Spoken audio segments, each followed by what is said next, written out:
এই তিনটে নিউজ দেখেন। একটা, বিএনপি নির্বাচন নিয়ে ঈদের পরে আন্দোলনের কৌশল যেন প্রফেসর ইউনূসকে চাপে রাখা যায়।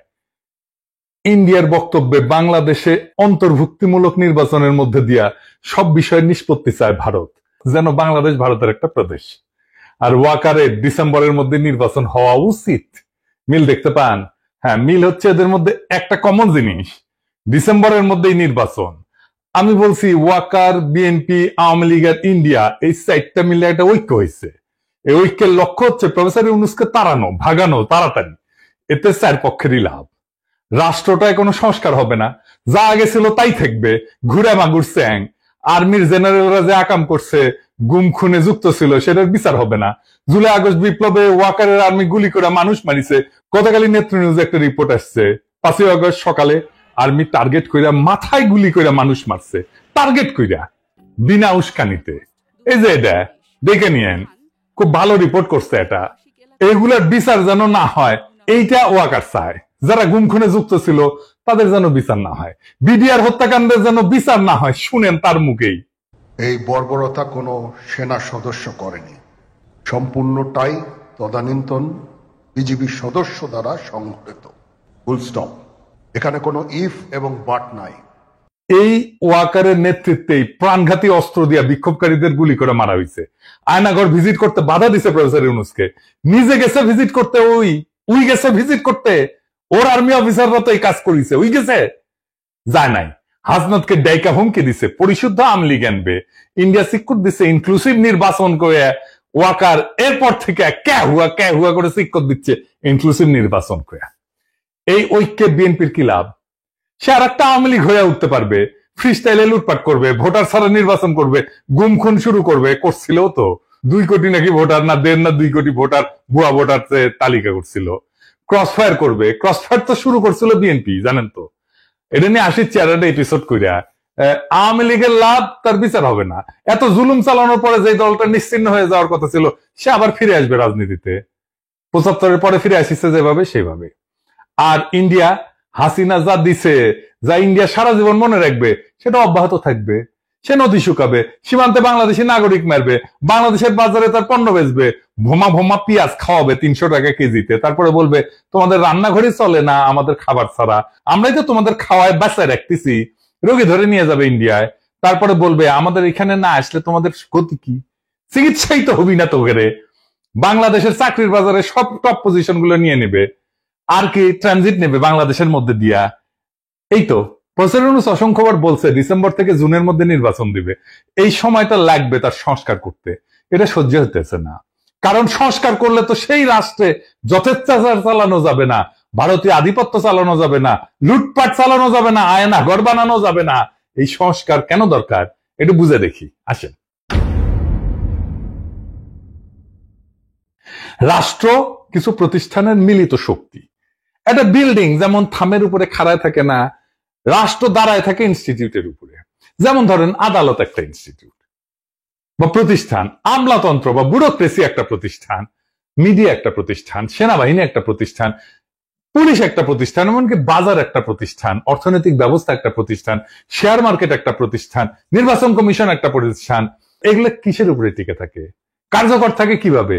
একটা জিনিসে, একটা মাত্র জিনিসে এগুলো কার্যকর থাকে, সেটা হচ্ছে ট্রাস্ট বা বিশ্বাস। আপনার আদালতের উপরে বিশ্বাস থাকতে হবে যে আপনি ওখানে যে ন্যায় বিচার পাবেন। পুলিশের কাছে গেলে আপনি নিরাপত্তা পাবেন, বিশ্বাস থাকতে হবে। নির্বাচনে অবাধে ভোট দিতে পারবেন, এই বিশ্বাসটা থাকতে হবে। প্রশাসনের কাছে গেলে বিনা ঘুষে সেবা পাবেন, এই বিশ্বাস থাকতে হবে। আর্মি আমার রাষ্ট্রকে নিরাপত্তা দেবে, এই বিশ্বাসটা থাকতে হবে। সরকারি হাসপাতালে গেলে রোগের সুচিকিৎসা পাবেন, এই বিশ্বাসটা থাকতে হবে। শেয়ার মার্কেটে গেলে নিরাপদে বিনিয়োগ করতে পারবেন, এই বিশ্বাসটা থাকতে হবে। বাজারে স্বাস্থ্যসম্মত নিরাপদ পণ্য পাবেন সুলভে, এই বিশ্বাসটা থাকতে হবে। তো আপনি কি এইগুলা পান? পান না। আপনি ভোট দিতে পারেন? পারেন না। ঘুষ ছাড়া ফাইল নড়ে না। বাজার ফাংশন করে না। আপনাকে চাঁদা দিতে হয় ব্যবসা করার জন্য। ব্যাংকে টাকা রাখলে লুট হয়ে যায় সেই টাকা। শেয়ার মার্কেটে আপনার টাকা লুট হয়ে যায় বছরের পর বছর। ওয়াকার বলে আর গুলি চালাবে না সেনাবাহিনী, আর সেই দিনই নিরস্ত্র শান্তিপূর্ণভাবে বিক্ষোভ করা মানুষকে টার্গেট করে মারে ওয়াকারের সেনাবাহিনী। তো বিশ্বাস আছে? থাকে না। যে সেনাবাহিনী দেশ রক্ষা করার কথা, সে আয়না ঘর বানায় ক্যান্টনমেন্টের মধ্যে। যেখানে পশুর মতো বন্দি করে রাখে মানুষদের দিনের পর দিন। আর কত বলবো? এই বিশ্বাসটাই ডেমোক্রেসি। শুধু ভোট দেওয়াটা ডেমোক্রেসি না, ভোট ডেমোক্রেসির একটা পার্ট। হাসিনা যে শুধু ভোট দিতে দেয় নাই তা না, সে ইনস্টিটিউট গুলোকে ধ্বংস করছে, ফলে রাষ্ট্র নাই হয়ে গেছে, ভেঙ্গে পড়ছে একেবারে। এইগুলা থেকে বিশ্বাস বা ট্রাস্ট নাই করে দেওয়া হয়েছে। সে বিশ্বাসকে প্রতিস্থাপন করছে কি দিয়া? ভয় দিয়া, টেরর দিয়া। ডেমোক্রেসির মধ্যে বিশ্বাসকে ভয় দিয়া প্রতিস্থাপন কইরা স্বৈরাচার হয়, ফ্যাসিবাদ হয়। আপনি চিন্তা করে দেখেন, আপনার জীবন কাটতো ভয়, সারাক্ষণ ভয়, চাকরির ভয়, সম্পদ হারানোর ভয়, অপমানের ভয়, জেলে যাওয়ার ভয়, গুম হওয়ার ভয়, মাস্তানির শিকার হওয়ার ভয়। প্রফেসর ইউনূসের সরকারের টাইম লাগতেছে কেন সামাল দিতে? কারণ ভয় দিয়ে তো প্রফেসর ইউনূস শাসন করতেছে না, আর ইনস্টিটিউট গুলো তো দাঁড়ায় নাই। এই যে গ্যাপ, এই টাইমে রাষ্ট্র এই অবস্থাতেই থাকবে। সেজন্যই সংস্কার। এই সংস্কার না হইলে ভয় দিয়ে শাসন করতে হবে, যেই আসুক ক্ষমতায়। তাই বলি যে বিএনপি স্বৈরাচার হয়ে উঠতে হবেই, মাপ নাই যদি রাষ্ট্রের সংস্কার না হয়। এই সংস্কারে বাধা দেওয়ার জন্য ইন্ডিয়া আর বিএনপি উর্দি পড়া মাস্তানায় নিছে। সে হইতেছে ওয়াকার। ওয়াকার সেই উর্দি পড়া মাস্তান ইন্ডিয়া আর বিএনপি। সে ওয়াকার ইন্ডিয়ার স্বার্থে দেশের রাজনৈতিক গতিমুখ অন্যদিকে ঘুরে দিতেছে। কিভাবে? আমরা জানি ইন্ডিয়া ওয়াকার হাসিনার বনজামাই। শুধু তাই না, সে একজন ইন্ডিয়া অনুরাগী ব্যক্তি। আওয়ামী লীগকে অন্তর্ভুক্ত করে ভবিষ্যতে জাতীয় সংসদ নির্বাচন সম্পন্ন করার জন্য প্রায় প্রকাশ্যেই বলছে। ওয়াকার নিয়মিত ইন্ডিয়ার সেনাপ্রধানের সাথে কথা বলে তার পরামর্শে কাজ করে। শুনেন ইন্ডিয়ার সেনাপ্রধানের কণ্ঠেই শুনেন। I am in touch with the chief of Bangladesh during the time of when this changeover took place. I was in constant touch with him, and even thereafter in November 24 we had a video conference also. As far as the military cooperation is concerned, is again going up in the same way. Our officers have moved there for the NDC also. There is no let up on that side. When we talk about the relationship we should talk about when there is an elected government. So as of now, the relationship is with the military is well and perfect. এটা ভারতীয় সরকারের পক্ষ থেকে বারংবার দাবি করা হয়েছে। ভারতীয় মিডিয়ায় পালকি শর্মা ওয়াকারকে ভারতপন্থী জেনারেল বলে পরিচয় করায় দিছে। শুনেন। But the army chief is against it. He is seen as a pro-India officer. Fascist হাসিনার পক্ষ অবলম্বন করে সে এই অপরাজনীতি করেই চলতেছে। এর বিপরীতে অন্তর্বর্তীকালীন সরকারের প্রধান উপদেষ্টা ডক্টর মোহাম্মদ ইউনূস কোন রাজনীতি বুঝেন না বা করেনও না, অথবা করতে পারেন না। কিন্তু বিএনপির বিপরীতে ব্যাপকভাবে তার জনপ্রিয়তা বাড়তেছে। এর কারণ কি? তিনটা কারণ, প্রধান কারণ। প্রথমত, তার সরকার দুর্নীতিমুক্ত। তিনি খুনি হাসিনার আমলে যেভাবে বাংলাদেশকে লুটপাট করে দেউলিয়া করে ফেলা হয়েছে তার শক্ত হাতে বিচার করতে চান। দ্বিতীয়ত, দেশবাসীর সকল মৌলিক মানবিক এবং রাজনৈতিক অধিকার ছিনায় নেওয়ার অপরাধে তিনি ফ্যাসিস্ট হাসিনার আওয়ামী লীগে শক্ত হাতে শাস্তি দিতে চান। 3 নাম্বার, বাংলাদেশ স্বাধীন হওয়ার পরে গত 53 বছর ধরে এদেশের ভাগ্য নিয়ে ইন্ডিয়া যেভাবে সিনেমিনি খেলছে এবং দীর্ঘ 15 বছর ফ্যাসিবাদী দুঃশাসনকে সমর্থন দিয়ে তারা বাংলাদেশকে যেভাবে ভুগাইছে তাতে তিনি ক্ষুব্ধ এবং ক্রুদ্ধ। দেশবাসীকে বোকা ভাবার কোনো কারণ নাই। মানুষ বোঝে কেন আজ অধ্যাপক মোহাম্মদ ইউনূসকে সমর্থন করতে হবে। অভিন্ন কারণে সশস্ত্র বাহিনীর 95% সদস্য বুঝে এই অন্তর্বর্তীকালীন সরকারের প্রধান উপদেষ্টার পেছনে কেন একজোট হয়ে দাঁড়াইতে হবে। কারণ এটা বাংলাদেশের স্বাধীন অস্তিত্ব এবং সার্বভৌমত্বের প্রশ্ন। স্বাধীন সত্তা নিয়ে ইন্ডিয়ার মুখোমুখি দাঁড়ায় আপন দেশের জনগণের স্বার্থে রাষ্ট্র পরিচালনার বিষয়। আর সেই দেশবাসীরা যখন দাঁড়ায় যায় তখন জেনারেল ওয়াকার সহ অল্প কিছু কর্মকর্তা ভিন্ন কিছু করার সুযোগ হারায় যায়।